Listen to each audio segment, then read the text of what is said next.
জয় যিশু। কিভাবে সাক্ষ্য দেবে? কিভাবে সাক্ষ্য দেবে? খ্রিস্টের পক্ষে সাক্ষ্য দানকারী যেন নিজে পরিত্রাণ প্রাপ্ত হন। খ্রিস্টের পক্ষে সাক্ষ্যদানকারী যেন নিজে পরিত্রাণ প্রাপ্ত হন।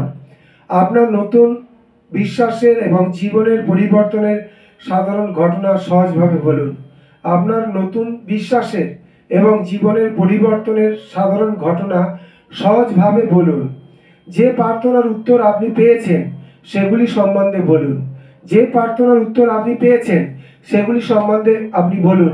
গীত সংহিতা 50-15 পড়ুন। গীত সংহিতা 50-15 পদ পড়ুন। খ্রিস্ট কিভাবে আপনাকে সম্পূর্ণভাবে পরিতৃপ্ত করেন তা বলুন। খ্রিস্ট কিভাবে আপনাকে সম্পূর্ণভাবে পরিতৃপ্ত করেন তা বলুন। পাপ ও প্রলোভনের উপর ব্যক্তিগত বিজয় লাভ সম্বন্ধে বলুন। পাপ ও প্রলোভনের উপর ব্যক্তিগত বিজয় লাভ সম্বন্ধে বলুন।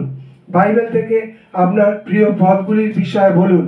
বাইবেল থেকে আপনার প্রিয় পদগুলির বিষয়ে বলুন এবং শাস্ত্রের নির্দিষ্ট কোন অংশ থেকে আজকের সকালে ঈশ্বর কিভাবে আপনার সাথে কথা বলেছেন তা বলুন এবং শাস্ত্রের নির্দিষ্ট কোন অংশ থেকে আজকে সকালে ঈশ্বর কিভাবে আপনার সাথে কথা বলেছেন সেই অংশ থেকে সেটা বলুন। আপনার বন্ধুদের খ্রিস্টের সুসমাচার দিন। আপনার বন্ধু বান্ধবদের কাছে খ্রিস্টের সুসমাচার দিন। প্রভু যিশু সম্বন্ধে তাদের বলুন। প্রভু যিশু সম্বন্ধে তাদের বলুন।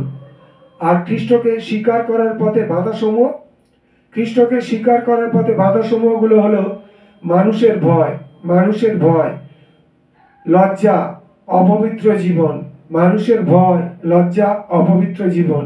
মানুষের ভয় 2 তিমথিও 1:7 পদ, 1 জন 4:18 পদ, ফিলিপিও 4:13 পদ।